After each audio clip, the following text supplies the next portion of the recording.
expertise, as he helps people like you not only clarify your financial goals, but to invest with military precision to achieve them. Listen in for mission-focused financial planning and disciplined investment management strategies that will help you turn your dreams into reality. Now, it's time to strap in and prepare for takeoff as we kick in the afterburners for today's show. This show has one mission: to make your dreams reality. I'm Steve Ankerstar, and I'm on time, on target. Hello, everyone, and thank you so much for listening in. I'm Steve Ankerstar, and welcome to episode 1 of On Time, on Target. In this episode, I'm basically going to introduce myself so you have some background information on who is it you're listening to. If you are going to subscribe to this channel and listen to financial advice, you should at least know some of the background of the person that's going into this. So ultimately, I'm going to tell you a flying story during this time frame, but I'm going to start with a little bit about myself and what brought me into the financial business, and then I'll conclude it with a presentation that's kind of popular on my speaking circuit, where I talk about dropping the first bomb of shock and awe from an F-117 stealth fighter. So that's the story behind it. If you're looking for financial material, you can just go ahead and move on to episode 2, because this is really just an introduction. So with that, let's go ahead and get started. I'm the founder of On Time, on Target LLC, which is the parent company of the On Time podcast. I cannot tell you how excited I am to finally have episode 1 up, running, and posted, so I can finally have the podcast that I literally have been thinking about for almost a decade now. The purpose of this podcast is going to be how you can stay on time, on target. So when you think of that, that's obviously a military term, but from a personal perspective, how you can do all the things you need to do on a daily basis to be able to get you to where you want to go. Or in other words, how to make your dreams reality. Part of that is breaking down all of the information that you have available to you and answering one question, and that is, what should I be doing today to make sure that I'm doing enough to where I can meet my goals in the long term? So that's the purpose of the podcast. So let me go ahead and get into telling you about myself. I am a certified financial planner. I do run also, I'm the founder of a wealth management firm and perform investment advisory services in that capacity, as well as do financial planning in that capacity. All of that is with my Series 65 license, as well as my CFP designation. With a CFP, you have to act as a fiduciary, which means I have to act in my client's best interest. For the purpose of this podcast, though, this is going to be financial education. So up front, I must tell you, my disclaimer is, even though I'm an advisor and wealth manager and financial planner, in the purpose of the podcast, I'm not acting in that capacity. The information you're going to receive in this podcast is financial education only, and you're going to have to do your own due diligence before taking action on the information that you receive. There's no possible way for me to obviously know your personal situation, so I'm going to throw out generic strategies that are out there that I do use either myself or with clients, or that are wildly popular strategies for you to use, but you have to unfortunately sort through and figure out for yourself, or seek a professional advisor to help you with that. So let me start with telling you a little bit about who I am. I'm just over 50 years old, turned 50 last year. I live in Round Rock, Texas with my wife and 2 teenage daughters. I used to be in the Air Force for 20 years and then retired out of the Air Force in the 2013 timeframe. During my time in the Air Force, I was very fortunate to have been an Air Force fighter pilot. I flew the F-15C, which is the air superiority fighter, and I also flew the F-117A Nighthawk, more commonly known as the stealth fighter. I also did a tour in Air Education and Training Command, where I commanded a T-38 squadron, teaching the next generation of fighter pilots to go out into the combat air forces. During my career, several amazing opportunities, far more blessed than I deserve. I was able to interview for the Thunderbirds, the Air Force Aerial Demonstration Squadron. I made it to the finals, got to fly with the team, and unfortunately did not make the team. However, it was a great experience, and I look back on that as one of my fondest memories of getting to fly with the team. What an opportunity. Also, just a few years after that, I was able to interview in the White House for the Air Force Aide to the President. So when you think of the Air Force Aide to the President, most people think of the person carrying the football, and that's true. It's actually not just one person, because that person would have to sleep. It's the 5 individuals that make up kind of the one person that does spend 24 hours a day, basically either with the president or right next door to the president. And yes, there is a briefcase involved, and there are several security requirements involved with that, which I, of course, won't go into. But basically shadowing the president for a 2-year stint. Interviewed that, got to go to the White House, talk to the current folks that were performing that function, asked them all about it. They got to ask me several questions, got to go through some advanced security clearances screening that I had not, even though I was flying in combat for the Air Force at the time, even higher levels of clearance I didn't know existed. So it was really a great opportunity. Ultimately, didn't get that job either, but value that opportunity to go and sit there in the East Wing of the White House and the First Lady's waiting area and talk to some pretty amazing folks. I retired from my last tour in the Air Force was over at Al Udeid, working in the Air Operations Center over there as the Deputy Chief of Combat Ops. What a great opportunity. And I took that time, I had a year where I was deployed without my family, and I took that time to really focus on what I wanted to do next in my career. I knew I was going to retire. I knew I wanted to open my own business, and I knew I loved financial planning and investment management. So I used the opportunity I had to complete some self-study programs, some online programs, get my certifications, and prepare myself so once that I retired in 2013, I was able to step out the door and open my own financial services firm. So absolutely a perfect way to prepare for something like that, so I could step out the door and hit the ground running. So I started a company called Afterburner Financial based here in Round Rock, Texas, to where I serve individual clients and their families with both investment management and financial planning. Secondly, during that time, when I was starting that business, I also knew I wanted to take to the airwaves and start a podcast. I love to speak. I've done some speaking, some professional speaking where people hire me to come out and talk, and I would love to come talk to your team, and I can speak on about anything. I generally talk about teamwork, talk about what it's like to fly in combat, talk about resiliency if your organization is going through some struggles, or like the country's going through some struggles right now.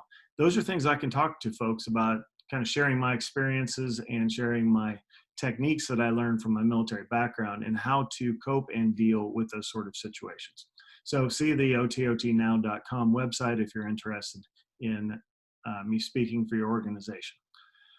Part of that speaking is I knew I wanted to host a podcast. So I started into developing that idea, and lo and behold, 7 years later, I am here finally publishing that first episode. So a lot of other things had to happen. Obviously, I had a young family at the time that they have needs and concerns, and things I love being about it is being a good dad.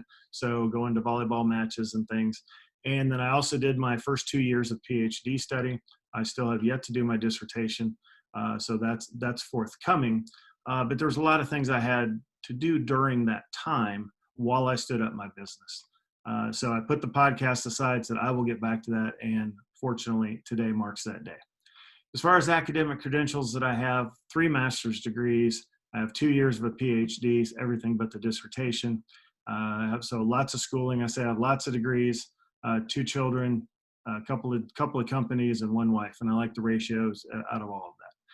As far as my aviation criteria, I've spent 20 years as an Air Force fighter pilot, all the way up through the instructor evaluator level, 2,600 and change hours. And I also have my airline transport pilot license. So I could step away from the Air Force and gone right to the airlines like a lot of my friends did, but instead chose to go into the business for myself. And that's what brings me to today.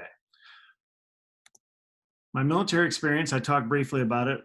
The first thing I'll talk about is flying the F-15C Eagle. If you can picture the F-15, gray aircraft, twin tails, it's nice and big. It's a single seat fighter. Got to go out and perform the job of air superiority. So when you think of the greatest jobs in the world, one of them is providing air superiority in the F-15. Arguably the best fighter ever made. You could say now that, yes, there are more technologically advanced fighters out there. I'll give you that. And you could say that the P-51 is arguably, P-51 Mustang, that is arguably the best out there. But hey, the Eagle was the one that I wanted to fly at pilot training. I did well enough to be able to get myself into that particular cockpit and was able to fly that a number of years while I was on active duty. The second airplane I flew in combat was the F-117 Nighthawk, and that's a story I'm going to tell you today. It's the black airplane shaped like a triangle. It was basically a secret for a number of years, and then it was released. And I had the opportunity to fly that for 2.5 years and got to do some really special things. But anybody who served in the military will tell you that the largest privilege out there is to be able to command. And fortunately, I was able to take command of a flying training squadron where I had some brilliant instructors with me and about 100 students a year that we put through the course. And basically, if you think of pilot training from a year-long stint, I had them for the second half. So folks would start pilot training, and those that wanted to and were good enough to get into the advanced, fighter bomber track, if you will, would come over to our squadron. Our team would take them and continue to develop their skills with some advanced formation work and advanced aerobatic work and actually maneuvering in relation to another airplane type of work to actually get the student to see if that's what they wanted to spend the rest of their career doing. So part of it's aptitude, part of it's desire, but our team would basically take the students we got, make them as good as we could, and send them off to the combat air forces ready to go. So that's what I was able to do for a couple of years there in Columbus, Mississippi. To transition out of the telling you my background and starting the story, again, that you can see a couple of the story I'm about to tell you was highlighted in a few books out there, one of which was called Cobra II, the inside story of the invasion and occupation of Iraq. It's Michael Gordon, General Bernard Traynor. Once I got back from the shock and awe campaign, which again, this is March 2003, I was immediately interviewed along with several of us who flew either the first night like I did, or I actually flew the first 3 nights. But basically the initial cadre that went in to start the shock and awe campaign, as well as Operation Iraqi Freedom, sat down with reporters and they asked us a bunch of questions, and we divulged, of course, what we could. A lot of that stuff was classified, and that's what you're going to get today. You're going to get an unclassified version, obviously, of the events of that week, basically leading up to shock and awe. So let's start though with we'll start our story with thinking of where you were on September 11th, 2001.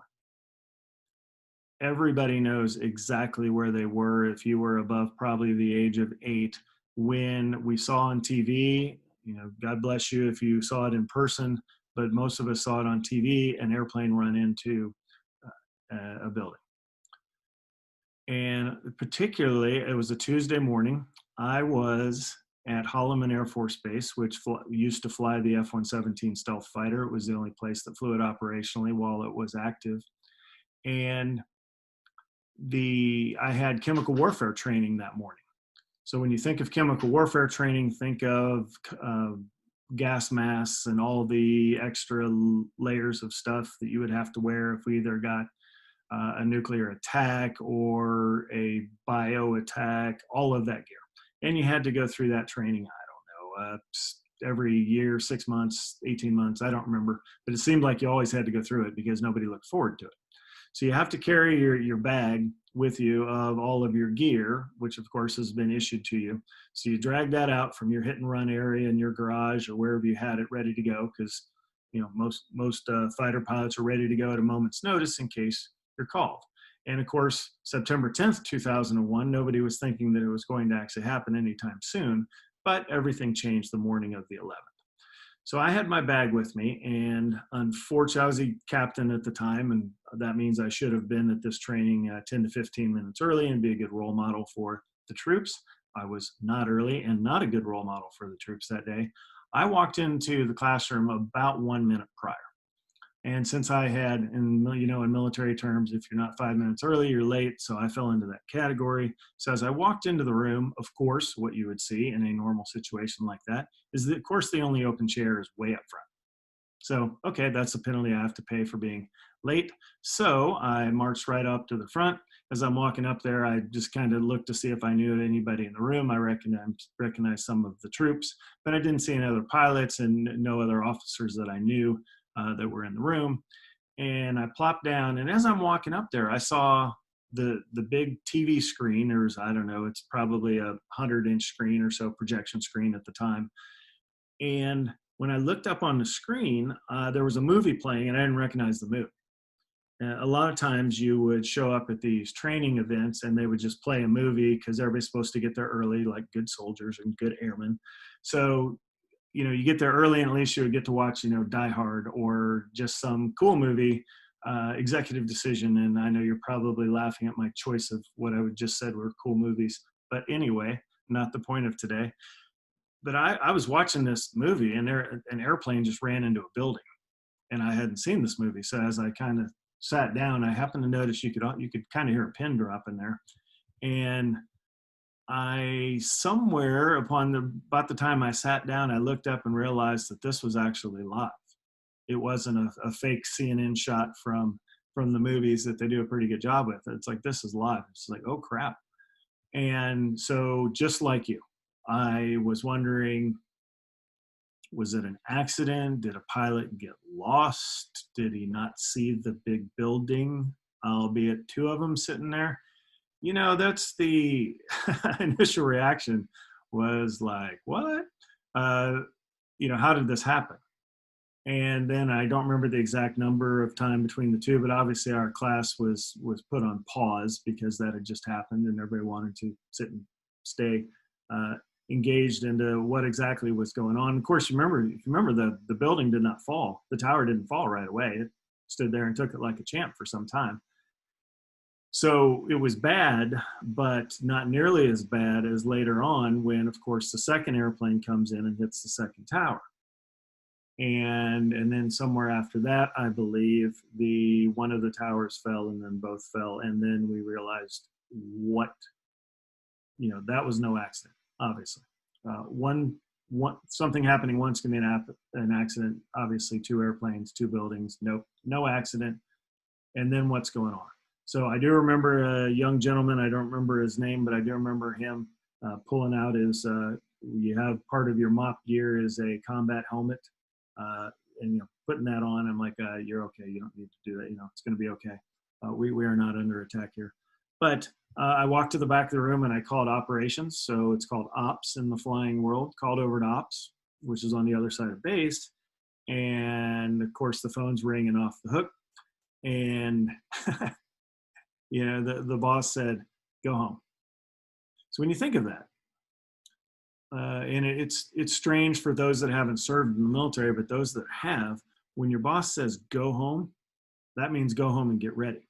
So you go home, you get your affairs in order, which is a nice way of saying make sure you have your will in place. If you can prepay your bills, I was single at the time, living by myself. So it's and if you're in a place to do so, mail off a couple months worth of rent, prepay the electric company, that sort of thing is really kind of tidy up that if I left tonight, probably not going to happen, but if I did, do I have all my gear that I'm supposed to have? Do I have the toiletries, medicines? If you're taking any medicines, pilots generally don't take very many because we can't. But those sorts of things, and if you're going to say goodbye to anybody, you might want to go ahead and knock that off the list because we're not doing any more training stateside. We're going to wait for a deployment order. So, and we would sit home. So what does that really amount to as a warfighter? You go home, you make sure you have all that stuff, and most of us had that pretty well ready. But at least find it. If it's tucked away in the garage somewhere, you kind of might have to move a few things to get to it.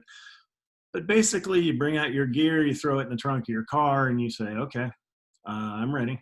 And make sure financials are squared, and make sure you talk to somebody. Some people do power of attorneys to folks or a limited power of attorney while you're gone. Basically the standard stuff. And then you start watching TV again, and basically whose butt needed to be kicked for this, right? This was clearly an act of war. I wouldn't say clearly. As a warfighter, you tend to look through the lens of this is an act of war. And we need to go kick somebody's butt, and we need to do it tonight, and we need to avenge the losses, which we had no idea at the time of what those were going to be. But who did it, and where exactly am I going to be flying in the next couple of days? That is kind of how you think it's going down. as a warfighter, especially when you're flying an airplane like the F-117 stealth fighter, which is particularly designed to kick the door down in a war. So if you think back to Desert Storm, the F-117s went in first. You probably saw the footage on CNN. When I say CNN, I'm meaning all of the networks, depending on what you like to watch, but basically see it on the news. And that's what we had trained for. And we had basically practiced ever since I'd gone out to Holloman. We brought out some war plans and said, if we have to go here, here's what we're going to do. If we have to go here. So you kind of had an idea once we figured out where we were going, we were going to be in action here pretty quick. But the issue that I would say was the bigger issue is who's to blame. So as our national security team, the administration, and I say we, I mean the countries at the highest level, trying to figure out who did this. And it wasn't obvious. And if you've dealt with terrorist organizations, and I was in a briefing in 1998, so that's 3 years prior, where I was briefed on bin Laden and what he was up to, and kind of the backstory of how he got exiled from Saudi Arabia, kind of fell out of favor. He's the number one terrorist on the list, but nobody kind of thinks he's up to anything. I don't remember the brief clearly because I was probably more focused on flying my sortie that day, but I do remember hearing the name. And it's like, okay, bad guys out there, as a young captain, somebody's going to tell you, when it's your time to go take them out, kind of thing. So you don't really have to worry about the high level stuff, but I didn't know he existed. But if you learn more about terrorist organizations, one thing that is for sure is if something happens in the world, they all take credit, which makes it very difficult to figure out who's who when everybody says it was them. And if you're not a national security specialist, I do have a couple of masters in national security, but they want the credibility. So everybody claims they did it. And it's like, well, that's not helpful.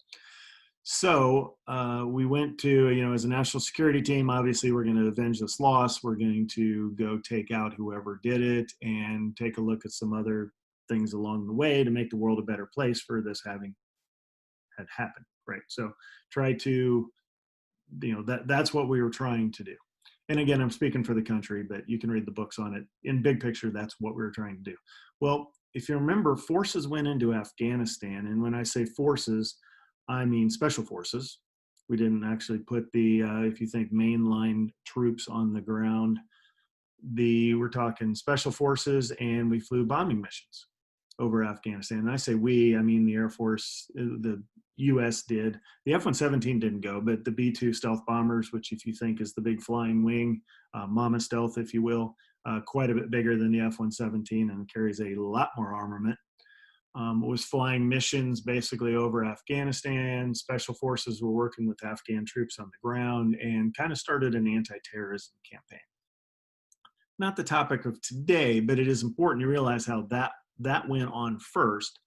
And then, if you remember, if you take a look at the dates from September of 2001 to March of 2003, that's a significant amount of time. So while we were in Afghanistan as a country, kind of trying to take care of things, the predominant theme I kept hearing as a warfighter was about Iraq. And you would hear the axis of evil, and we would talk about Iraq, and that they had weapons of mass destruction that were going to, Saddam Hussein was either using them or going to use them against his own people. And it's like, okay. And so following along that storyline, didn't, personally speaking as a warfighter perspective, and again, even though you have to follow orders from those above you and you go off and participate in whatever whatever you're told to do, you don't have any choice. You just go do it, whether you believe in it or not. As I'm following storylines, I even kind of chuckled thinking, boy, we're kind of focused on this Iraq thing when that really, I don't think Iraq did 9/11. So it was a weird to watch the country kind of go down a slippery slope of 9/11 happens. Who did it? We went to Afghanistan. Well, we can't find the guy that we think did it. So we're going to take out Saddam Hussein. He's got nukes, and we're going to go take him out of power. And that happened. And I remember clearly, I'm skipping over, several days and weeks of this back and forth and coalitions of the willing and speeches, but I do remember Colin Powell's speech at the UN where he said this is a slam dunk case. And at the time, I remember Colin Powell was a cult hero in the military. I don't care what branch you're in. Former chairman of the Joint Chiefs of Staff, he was the ultimate voice of reason, seemed like the smartest guy in the room, no matter what room he was in. And here's Colin Powell telling everyone this is a slam dunk case. And I just remember being a captain going, whoa, all right, well, I guess it is. I guess Saddam's got WMD. And we started to hear rumors somewhere in there that the F-117, that U.S. was going to take action against Saddam Hussein, which clearly, since we had flown over Iraq before, meant the F-117 was going in. So somewhere along those lines, and it's too bad I can't remember clearly, but I do remember that we're having a squadron function at the DO's house. DO means Director of Operations, so number 2 in the squadron. And everybody's there. Almost everybody's married. I'm dating my now wife at the time, and we're there at the party. And I remember the DO and the commander disappear, and it's like, oh, okay. Then we come back, and the DO, I believe, is the one, at least I heard it from, was, hey, let's gather around. We've got a deployment order. And that meant, and I want to say that was somewhere in January, we did have, a few weeks, maybe 4 to 6 weeks to kind of really prep. But it's hey, we just got put on notice that we are going to go deploy. And likely, you never know until you actually land, no kidding, where you're going to go. But we ended up deploying to Qatar, which, a lot of people, it's QATAR. A lot of people say Qatar. It's not, it's Qatar. So you're going to hear Qatar throughout this brief. But yeah, it's off to Qatar we go with a squadron of F-117s. So when you think of what does that mean? Well, it wasn't just F-117s. There were several other squadrons of airplanes and support troops. And I'm sure there was, intelligence teams and legal teams, and everybody starts deploying. Well, if you haven't deployed before, a little perspective into military life, I happened to pin on major just prior to this deployment, literally like 2 days prior to taking off in an airplane for flying across the ocean. And, flying across the ocean is its own thing. We turn through Europe, which means you fly 11 hours into Europe, spend the night for a couple of days, and you fly on into the Middle East to your end place for you to stay. But when you get there, everybody's sleeping in tents. So if you've heard of Tent City in the Middle East, yeah. So there you are, kind of the, if you will, the pinnacle of or the meat of your career, the fun years, if you will, as a major, which is from the officer ranks, is kind of the the last chance to be one of the top experts in your field before you pin on your next rank. Then you kind of get into command chain, and then you have to have more responsibility and start leading people. Major is kind of that perfect, you get to be right in the heart of the fun part of your career. And yeah, we had to get over there, and we had tents, and I can't remember if it was 6 or 8 of us, pilots to a tent, and when we had it good, I'll give you that. If somebody's laughing already, like listen to a pilot complain, I'm not complaining. I had air conditioning in my tent, but it was a tent, and that's where we slept. And we started flying training missions. So when you think of, everybody can't show up the day prior. So when you think of a flow of forces, and you can read about this is not secret, you can read about it in plenty of books. It takes months for forces to flow into theater, meaning into the Middle East in this case. So you get there, and if you're one of the early ones, then you have some time on your hands. So we started flying training missions, which some of those were normal training missions, just like we would have flown over New Mexico, which some places of Qatar look like some places of New Mexico, and the fact that there's not a lot there. And we also started flying missions up and down the Persian Gulf. I had happened to have flown, most of our squadron. To be an F-117 stealth guy, you had to be an experienced fighter pilot. So almost everybody in the squadron, if I remember right, it was everybody but one, had combat time. So we'd all flown up and down the Persian Gulf, but still, why not check out the new procedures? So we would basically fly up and down the Persian Gulf and go up to Kuwait.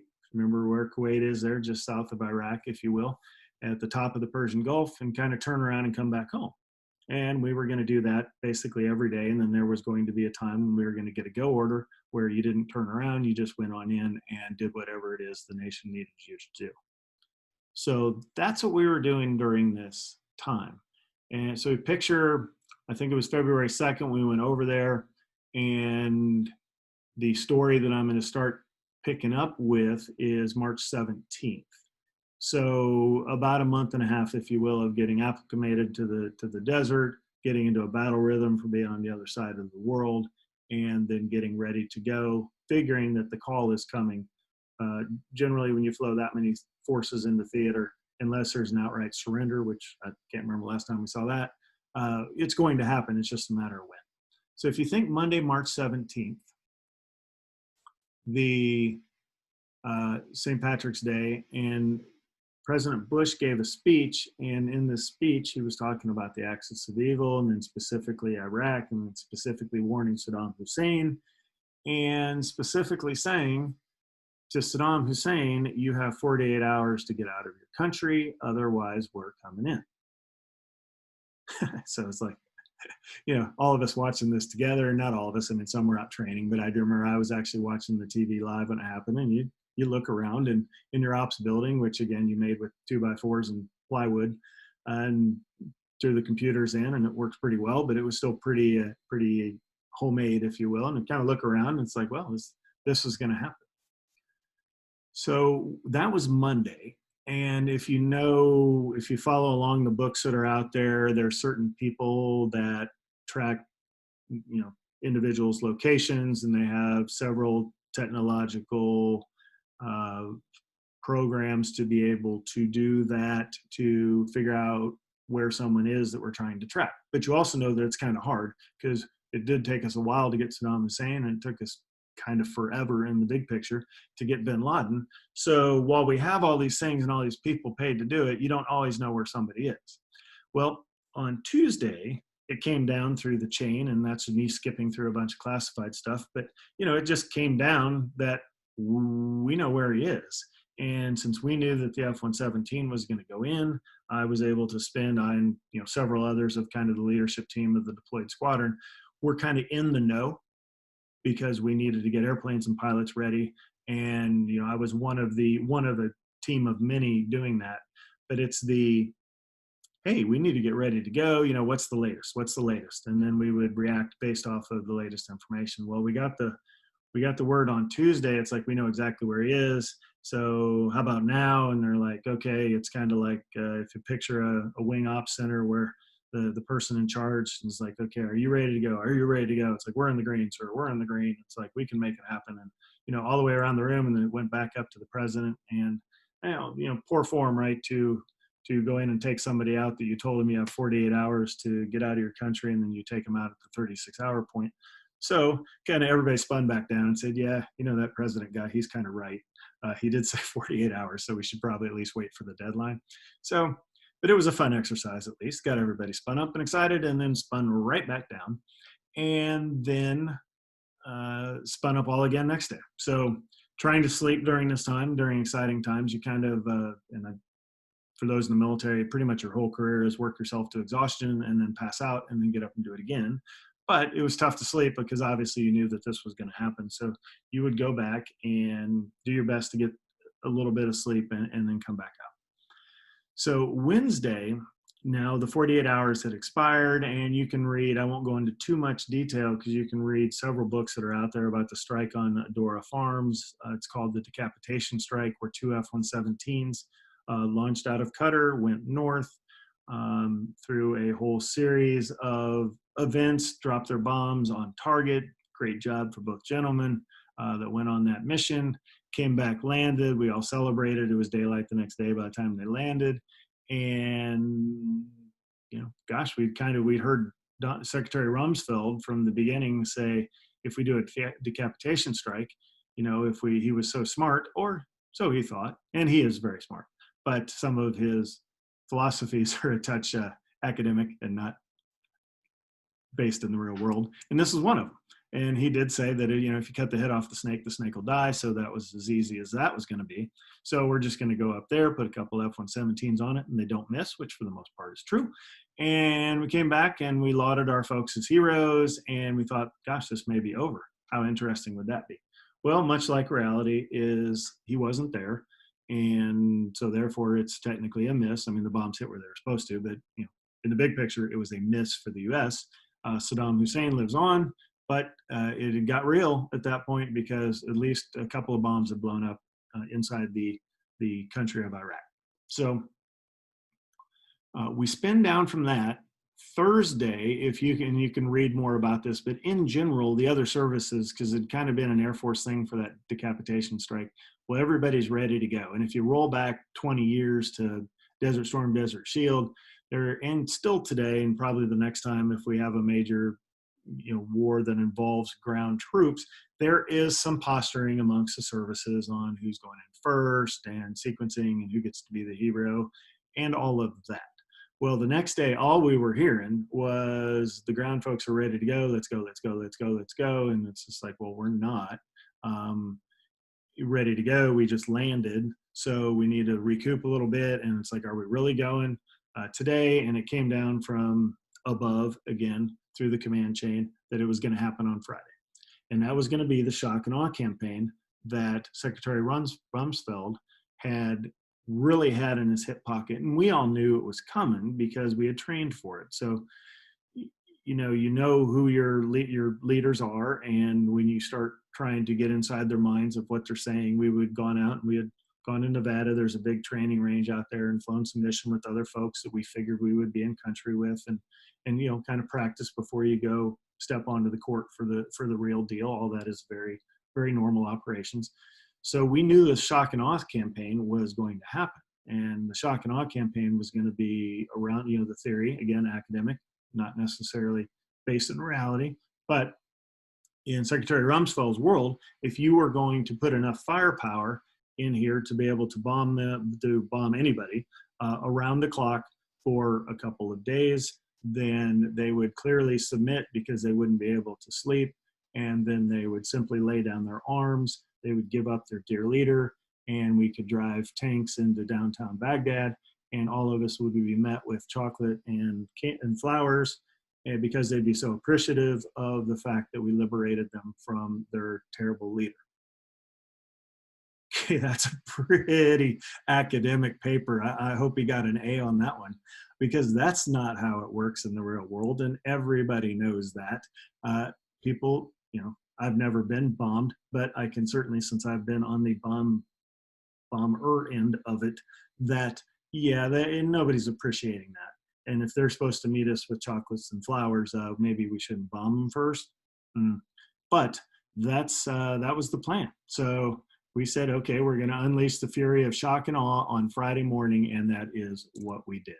So you think Friday morning, March 21st, 2003, and the first ones in were going to be the stealth fighter. So let me tell you a little bit about the stealth fighter, since we didn't get into it earlier. But the stealth fighter, again, triangle type design. It was designed by engineers to be stealthy first and then fly second. So in other words, the aeronautical engineers had it before, the stealth engineers had it before the aeronautical engineers, which is why it looks different than any other airplane that's out there. It was built to be stealthy first. There's some angles on there. When I talk to kids, I like to say, imagine that if I held the stealth fighter up, the top of it, you could see that if it was a mirrored surface and you shined a flashlight at it, none of the flashlight would return back to you. So that was that was how it dispersed radar, if you will. That's at a very basic level. There might be a little more than that. And then it had some stuff, on some radar absorbent material that was around the airplane, a coating, if you will, that also helped. So that's all I'll say about that, but it was very stealthy, actually.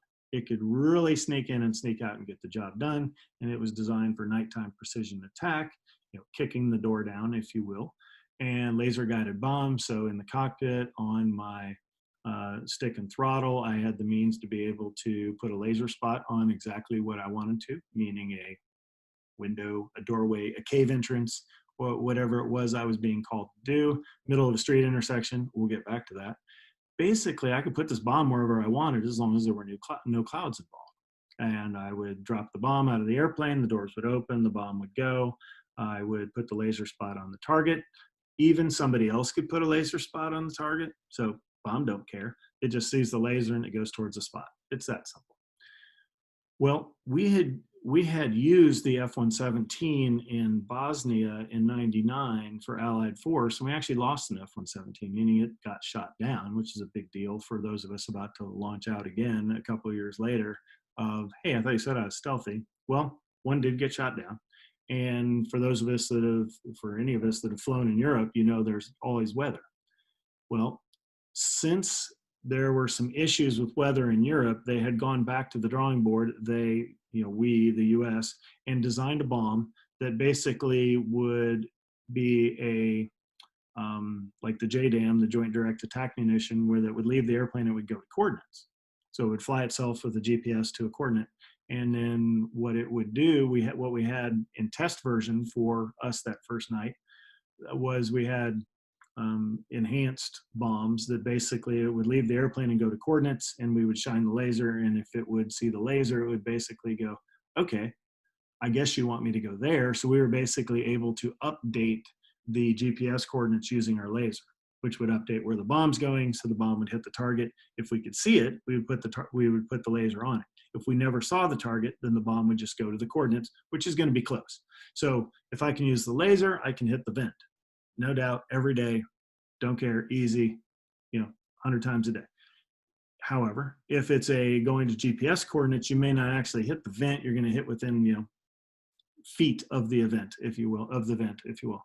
So you may not have the exact desired effect without that precision, but still precision nonetheless. So we carried all those on the night one there team.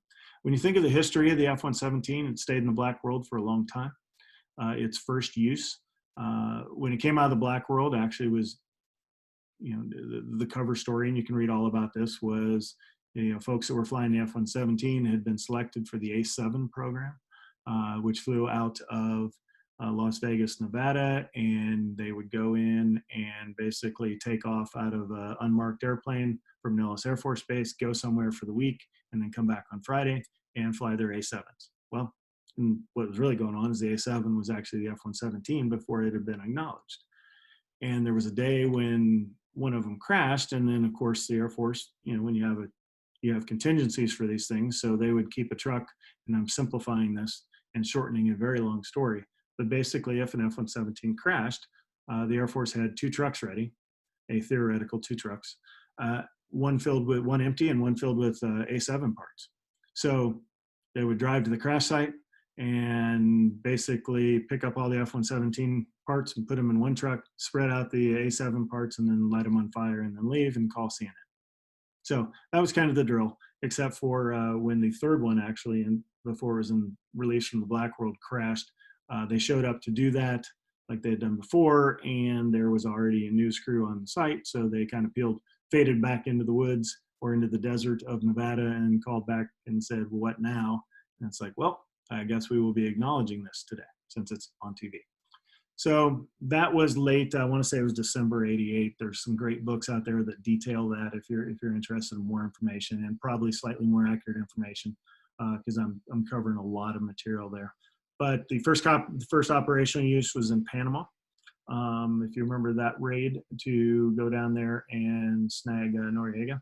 And then it was used again in Desert Storm, which was where most people really kind of found out about the F-117, unless you were a Popular Mechanics magazine fan, because they kept trying to guess what the secret airplane was and called it the F-19. And I remember there were F-19 models out and about that you could get from, was it Revell, was the big company. So so there's a lot of stories behind the airplane, but actually most people knew from Desert Storm. When they kind of highlighted the airplane, they showed a lot of the night footage, if you will, of the green screens and the crosshairs and the bombs going right into vents and indoors and things like that. It was also used in Allied force, like we already talked about, where we did lose an airplane, and then of course it was used again in Iraqi freedom. And to kind of clean up the history, it was inactivated in 2008. Inactivated is an interesting term. What I had heard was it wasn't retired, as most airplanes are, because they wanted to maintain the capability. It just got a little too expensive to fly, which it was a pretty expensive airplane to fly. I'd heard when I was flying it was the most expensive per flight hour in the inventory. So And it only carries 2 bombs, which you have to go a long way to just drop 2 bombs. So I see the point. So when inactive, and there are rumors that it's back flying, there have been articles and pictures taken that say it's back flying, but you can look up that stuff on your own. So let's talk next about the shock and awe. So back to Qatar, and back to the Middle East, and back to March 21st, 2003, and going out the door on the shock and awe campaign. The particular package, and you package air power together just like you would package an orchestra together. Things are sequenced, and they're very carefully put together with certain capabilities and things. And you've talked to all these people that are at least the leads of all these teams, and you go out the door and you execute the most advanced football play, if you will, that ever, right? Because airplanes are everywhere. They're separated by altitudes. They're separated by times.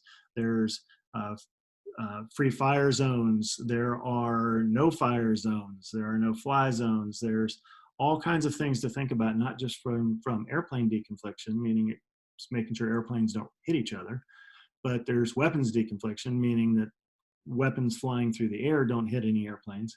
And then there's free fire restrictions. So if you point at a friendly base, all of the bases that are out there that are U.S. bases or coalition have systems like Patriots that are meant to shoot down anything that's pointing right at it, which can be an interesting thing if you're supposed to go back there and land, right? So there's all kinds of methods out there to make sure we know who's who, and so we don't shoot our own people down. It still happens, and it did happen, not on the night of shock and awe, but it happened on night 3, if my memory serves me correct. Might have been night 2.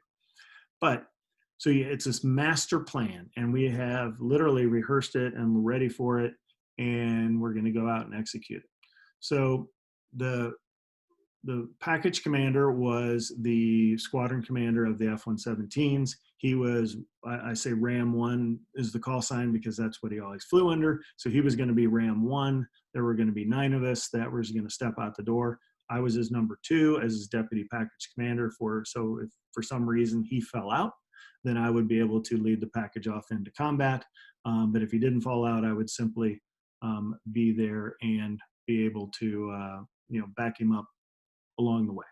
What's a little bit different about the F-117 is at some point you stealth up, which means you pull your antennas in and you stop talking on the radio. So it's kind of the like calling a football play in silence. So after the ball snap, then it's like, okay, you don't know what's going on. You go do your thing, and then you don't really get to know what happened until you check back in a little, like an hour later, once you're back in the safe zone. So it's a little bit different. But when you think of the opening strike, we were going to go out there, and Ram was the call sign. And that's not the call sign we ended up using. And you know that pilots have call signs. My call sign's Cruiser. So when we're off someplace, people aren't throwing around my real name, Steve Ankerstar. They're throwing around Cruiser. So if there are spies and things like that that hear my name, they would hear my call sign. And literally in an operational flying squadron, you never use somebody's real name. And often you don't even know what their first name is unless they work for you, or it's your boss where you happen to put it on a piece of paper or something. We would joke about having first name Fridays sometimes just so we could remember what each other's first names were. But name tags, everything, and always said your call sign. And that's how we were known.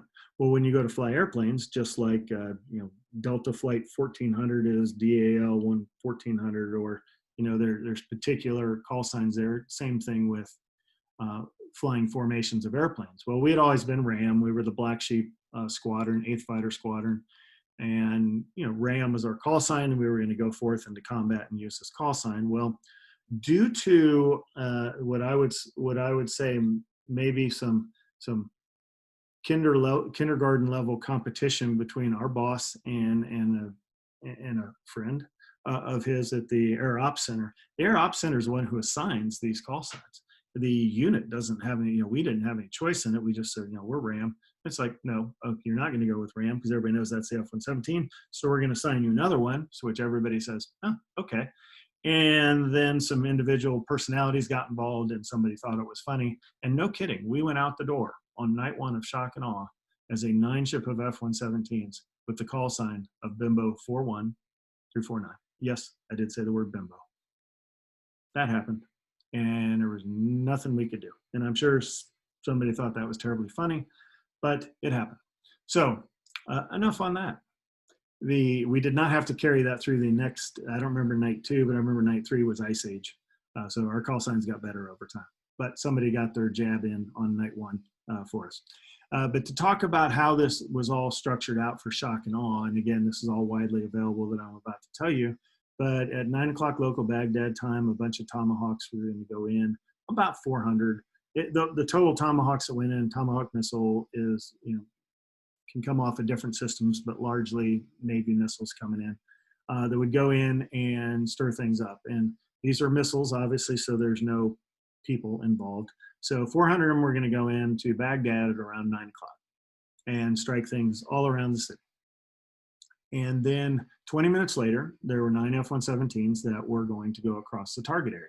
And when you picture Baghdad, picture it as you're looking at the map, it's kind of middle-ish of Iraq, but picture 4 airplanes coming in left to right and 4 airplanes coming in right to left. I call that, if you can picture, cat whiskers. And then you have 1 airplane that was going, starting from the north and went north to south right through the middle of that. Well, that 1 airplane that had to go all the way north had to strike a comm center that was still standing after, so basically all of southern Iraq had been cleared out from the no-fly zones, and most of northern Iraq had been kind of, all the military type stuff had been removed over years of no-fly zones. So there was 1 comm center though that was important that had to be taken out first. And the time over target downtown Baghdad was 20 minutes after the Tomahawks, so 9:20 local time over there, which is about 10 in the morning. Let's see, that would have been Mountain time. It was a morning over here, if you remember that morning, and the Fox and CNN coverage of that morning, shock and awe was everywhere. And so Tomahawks were going in, and then the F-117s, the first jet through had to drop a comm center at 21:16:38, so 9:16:38 local, and then another F-117, instead of just continuing through the cat whiskers out the other side and going southbound, was going to peel off and go north. Well, the original plan is the squadron commander was going to take that first comm center up north and then come down and meet everybody over Baghdad, and then I was going to take the mission to where I peeled off and went north to basically, this building was big enough to where the first jet through was going to strike it once, and the second jet through was going to strike it again. And between the 2 of us, it was going to level the building. It worked. But due to the high threat mission for that first sortie and the fact that it was the squadron commander that was going on that sortie, I don't know what powers that be made the decision, but the boss and I switched sorties. So I ended up taking the sortie that went up north and ended up with that dropping the first bomb of shock and awe from a manned airplane at that 9:16:38 on that comm center. And then I went down through downtown Baghdad, met up with my buddies, more on that later, to drop my second bomb downtown Baghdad, and then came back home. After the F-117s went through, a few minutes later, and generally you space these things out, because when you can think of, you drop bombs on bad guys, they're going to get into their guns and they're going to start shooting in the air. At some point they stop, and obviously we've measured that for years. So we spread these things out, so the lead is back now out of the air by the time you send the next crew through.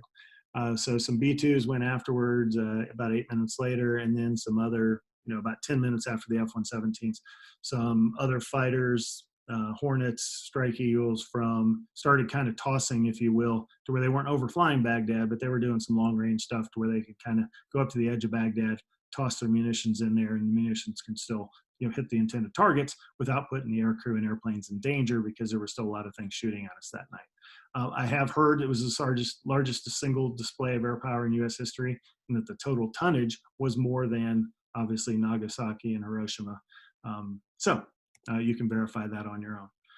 The launch, there were 9 of us that went out, so you can see, or you can picture in your mind that we launched from an op center that was largely, you get to Qatar, and that you have somebody that meets you there, and your folks say, hey, let me show you to where you guys are gonna work, where your op center is. And it's like, okay, well, you get to this, there's like a little paved road or a path, and then you look out and there's a stack of like a pallet of plywood and some materials sitting there, and they're like, here's your ops, and you're like, what? Right? Where's the building?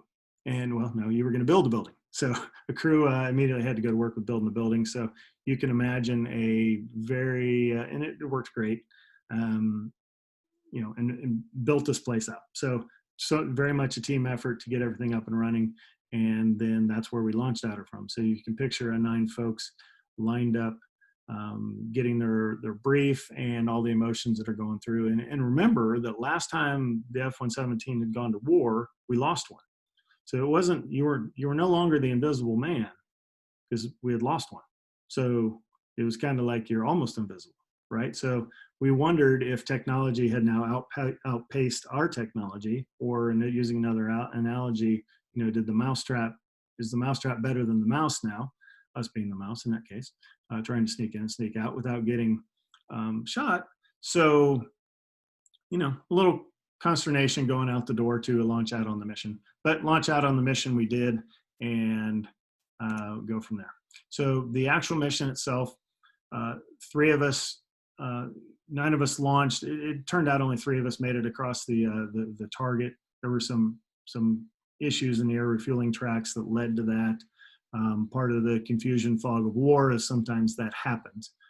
But 3 of us made it out. So the boss and I and one other person, basically Bimbo 41243, made it across our targets. And when you can think of how we went to our mission, if you picture Qatar, it's like a thumb sticking out into the Persian Gulf. And it's about an hour south. So what's an hour in a fighter jet? It's about 500 miles, give or take. And so you have this thumb sticking out in the Persian Gulf. You launch out over the Persian, as soon as you're airborne, you kind of get feet wet, if you will, which means fly out over the water. And there's a big highway in the sky that's obviously not marked with signs and things, but there's procedures to where you're supposed to stay here and stay there and not be here. And here's your off ramps. And you go through a series of procedures. You basically go up to Kuwait, hook a left, and then go into the refueling tracks.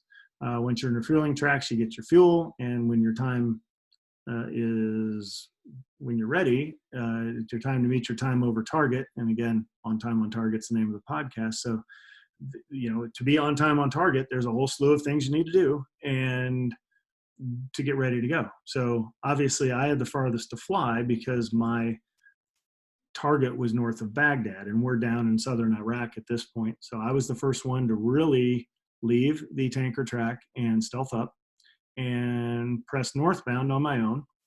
And I went around Baghdad to the east side, which is the side with Iran, and basically hugged the Iranian border. And as soon as you stealth up, until your antennas are in, you can hear everybody. And you hear the AWACS talking, you hear different controlling agencies talking. These are now combat controlling agencies, not ATC, because it's only military out there.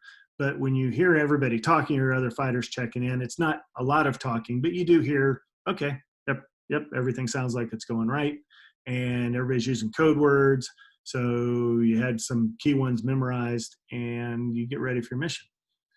And so it's like, okay, pretty good. And then when you stealth up, you run through a little checklist, which you do it 3 or 4 times in your mind, and throw the switches in your stealth fighter, which basically tells you you're at maximum stealth. So you do that.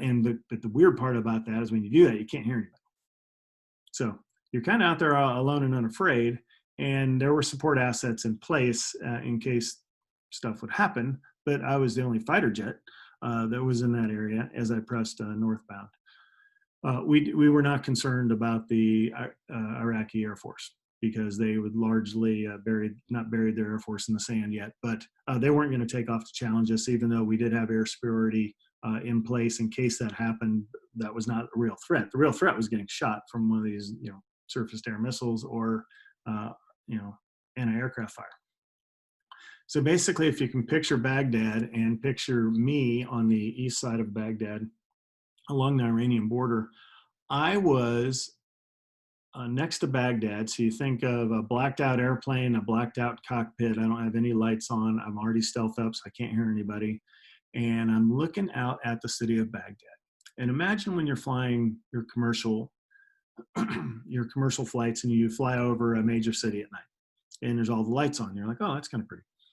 Well, Baghdad, we had just done the decapitation strike, so there weren't as many lights on as I would say normal, but they weren't exactly blacked out either. There were plenty of lights on. I was kind of surprised about that. Like, didn't expect that. So, but I am actually at being Baghdad when the clock ticked to 9 o'clock local Baghdad time, because I still had another, 10 minutes to fly northbound, then turn around back southbound.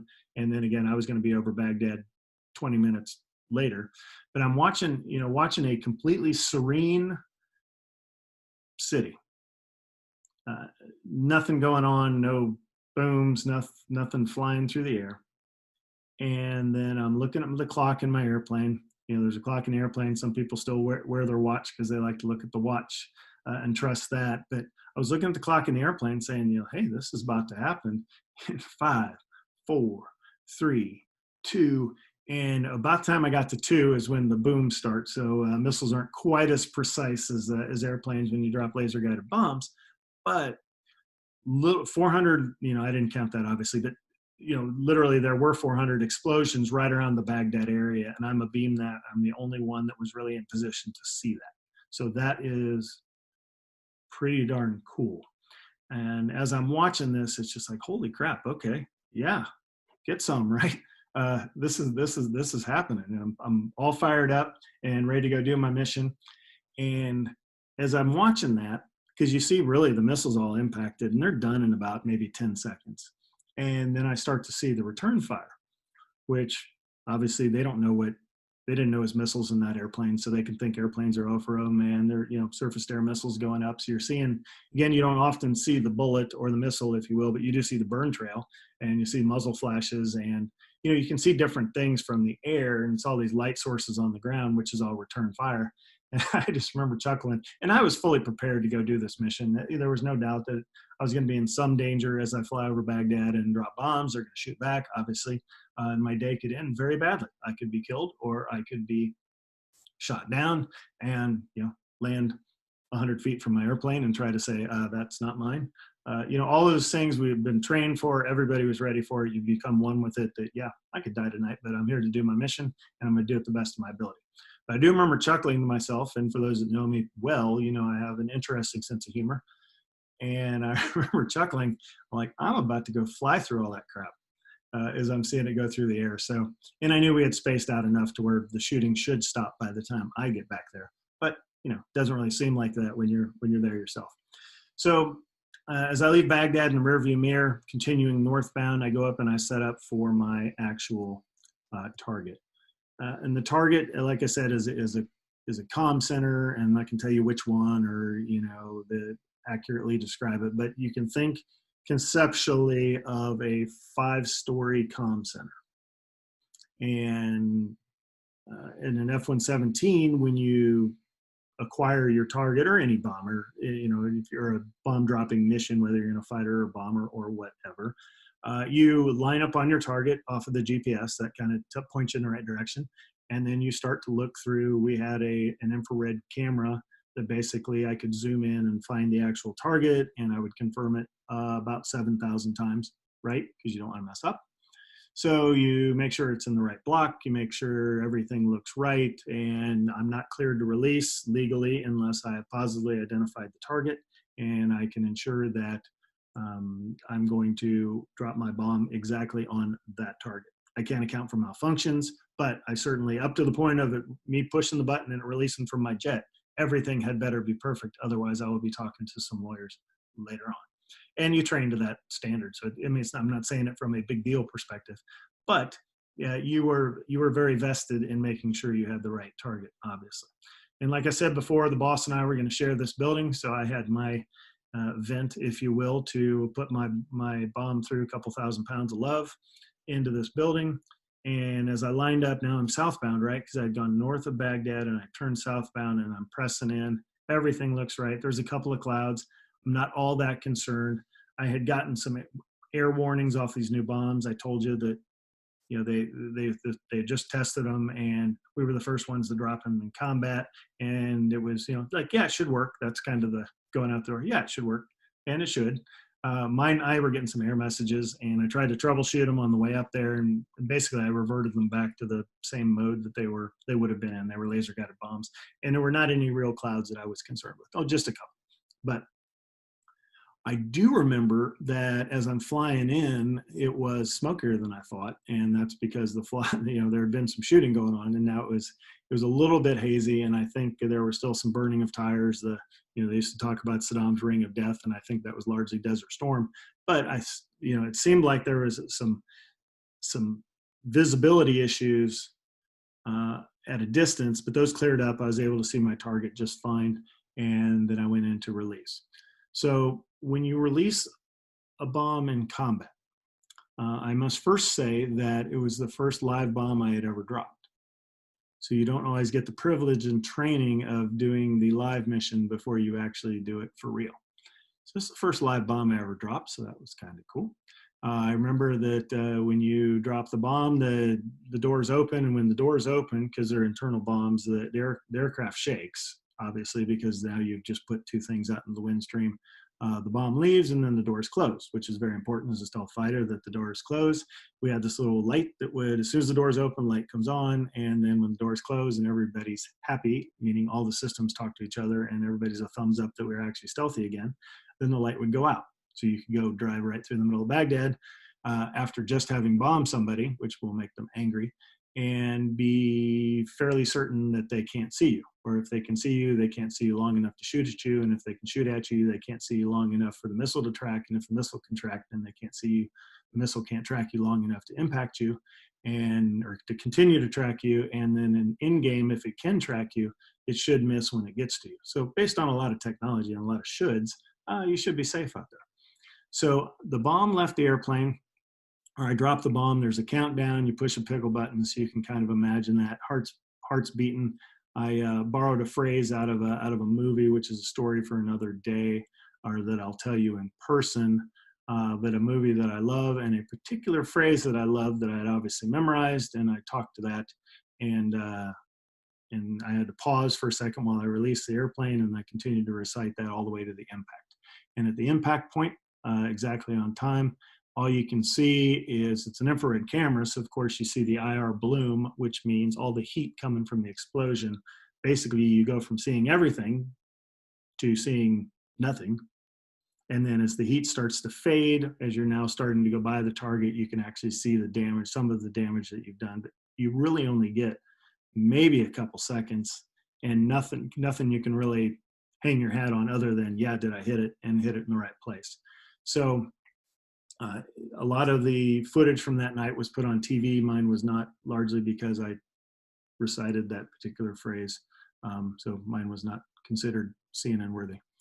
But I thought it was epic, and received a few high fives from some folks when I got back to the back and they saw my tapes. And all these, of course, are taped when you're on a combat mission. So off target, off the first one, look up. Of course, at this point, I mentioned earlier that there were only actually two other F-117s out there. I assumed, because I don't know, because I've been stealthed up, there are actually 8 others. I would have no way of knowing that there was fallout. Went on into my second target. Now, the second target was kind of funny in the fact that, in picture as a combat pilot, Intel gives you a target pack. So in a target pack is this thing where you strap on your leg and you have pictures of your target from, and then I'm not going to go into where we get the pictures, but just imagine pictures of, target at range, and then what it looks like when it gets closer in, and what it looks like when you're really close in. And then on that close in shot, your closest in shot, there's a dot. And that's your DIMPI, which is the desired mean point of impact. And that's where you are to put your laser spot on the actual surface or building or whatever of where that dot is on your paper. So imagine my surprise when I got my second target. This was when we switched missions, we switched targets, and that was, I don't know, a day out. I can't remember exactly when we switched, but it's like, oh, my second target, and I gave it to me, and I just kind of laughed, and I'm like, is this for real? And you have weaponeering folks that they tell you where to put it, so they're a lot smarter than pilots. They're going to say, okay, if you hit it here, then here, all these things are going to happen. So they tell you where to hit the buildings, they tell you where to hit whatever it is. So I look at my second target, and it's a street intersection downtown Baghdad. So picture a downtown area, and there's red X's. So my first one was, again, a few miles north, so there was a city around it, but there weren't things that we made sure that we could not hit. So if you think of a target, a picture of a city block, there are red X's on several of the city blocks, meaning no matter what you do, don't hit those blocks. And we would line up in certain angles and directions to make sure that, okay, if my bomb went short or my bomb went long, those things happen. Generally, bombs aren't off left or right. So you think 612 airs, so you try to line up to where you would have the least damage if your bomb fails and lands either short or long. Well, my target was a street intersection, so I had to kind of laugh, and I'm like, who did this street piss off? But I kind of flipped through the target pack, and what it was is there was a command bunker, or so they thought, and there actually was, but the command bunker that was underneath that, and my bomb was going to hit the surface, and it was fused a little differently than the first one. In other words, fusing meaning of when it goes boom, if you will. It was going to delay and then go boom. So it wasn't going to hit the street. It was going to hit the street and maybe go under, go penetrate whatever's down there and then go boom. And that's how you weapon air stuff.